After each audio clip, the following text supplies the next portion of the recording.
Hello everyone, welcome back to my channel. I am Ria and in this video हम class 8 geography chapter 5 industries का topic industrial disaster discuss करने वाले हैं। हमारी previous video में हमने इंडस्ट्रियल रीजन्स वाले टॉपिक को कवर किया था। होप आपको वो टॉपिक अच्छे से समझ में आया होगा। सो आज हम पढ़ेंगे इंडस्ट्रियल डिज़ास्टर के बारे में। सबसे पहले समझते हैं कि इंडस्ट्रियल डिज़ास्टर होता क्या है।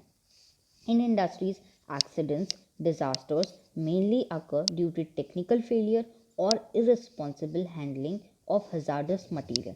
सबसे पहले क्या होता है कि जो एक्सीडेंट्स होते हैं वो एक्सीडेंट भी हो सकता है, यानी जो डिज़ास्टर हो रहा है इंडस्ट्री में, इंडस्ट्रियल डिज़ास्टर मतलब इंडस्ट्री में होने वाला एक खतरनाक डिज़ास्टर, ठीक है।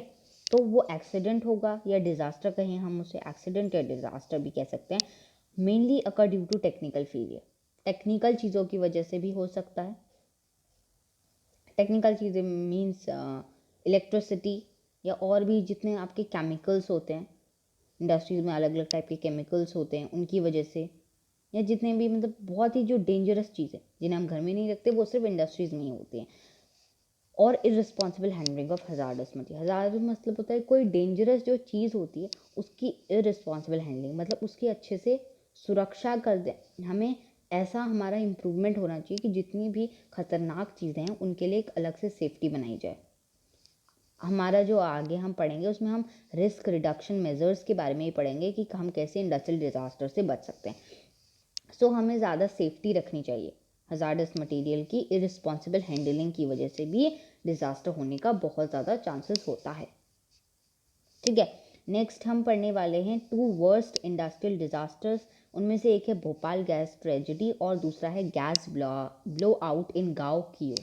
ये हमारा एक चाइना की एक जगह है जहाँ पे ये डिज़ास्टर हुआ था। सबसे पहले पढ़ेंगे भोपाल गैस ट्रेजिडी के बारे में। ये ट्रेजेडी भोपाल में हुई थी 3 दिसंबर 1984 को अराउंड 12:30 AM, जो कि एक टेक्नोलॉजिकल एक्सीडेंट था जो कि भोपाल में हुआ था। Highly poisonous methyl isocyanate MIC gas along with hydrogen cyanide and other reaction products leaked out of the pesticide factory of Union Carbide. Technological accident जो हुआ था उसमें जो दो गैसेस थी, मिथेल आइसोसाइनेट और उसके साथ हाइड्रोजन साइनेट जो थी वो लीक हो गई थी। मतलब जिन जिन कंटेनर्स हम कह सकते हैं, जिन चीज़ों में उन्हें रखा गया था उनमें से वो लीक हो गई थी, जिसकी वजह से ये डिज़ास्टर हुआ था। पेस्टिसाइड फैक्ट्री थी वो जहाँ पे इन दो गैसेस को रखा गया था, यूनियन कार्बाइड की। जो ऑफिशियल डेथ टोल था 1989 का, उसमें बताया गया कि 3598 लोगों की डेथ हो गई थी इस डिज़ास्टर में।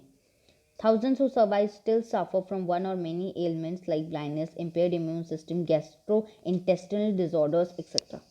यानी जो बच भी गए, मतलब जो मरे नहीं भी, उनमें से बहुत सारे लोगों में कोई अंधा हो गया, यानी आंखें चली गई उसकी, इम्पेयर्ड इम्यून सिस्टम में दिक्कत हो गई, एंड गैस्ट्रो इंटेस्टिनल डिसऑर्डर। ये एक ऐसी बीमारी है जहाँ पे आपकी जो इंटेस्टाइन होता है और जो आपका स्टमक होता है वो वाला पार्ट बहुत ही ज़्यादा रेड हो जाता है, सोलो हो जाता है और बहुत ज़्यादा गर्म हो जाता है, हॉट हो जाता है। सो एक ऐसी बीमारी है एक्सेट्रा। और भी बहुत सारी चीज़ों बॉडी के उन्हें पार्ट में, अलग अलग बॉडी के पार्ट्स में उन्हें बीमारी हो गई थी जो बच भी गए थे। उसके बाद है हमारे पास गैस ब्लो आउट इन गाओ कियो, जो कि एक चाइना का पार्ट है। दिसंबर 3, 2005 को ये डिज़ास्टर हुआ था गाओ कियो छोंगिंग में, चाइना में। 243 पीपल डाइड, 243 लोगों की डेथ हो गई थी और 9000 लोग इंजर्ड हो गए थे और 64,000 लोगों को सेफली बाहर निकाल लिया गया था, यानी उन्हें वहाँ से दूसरी जगह शिफ्ट कर दिया गया था। Many people died because they were unable to run after the explosion. ज़्यादातर जो लोग थे वो इसीलिए मर गए क्योंकि उन्हें मौका ही नहीं मिला वहाँ से भागने का।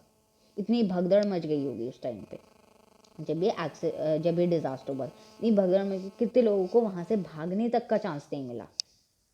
Those who could not escape in time suffered burn in eyes, skin and lungs from them.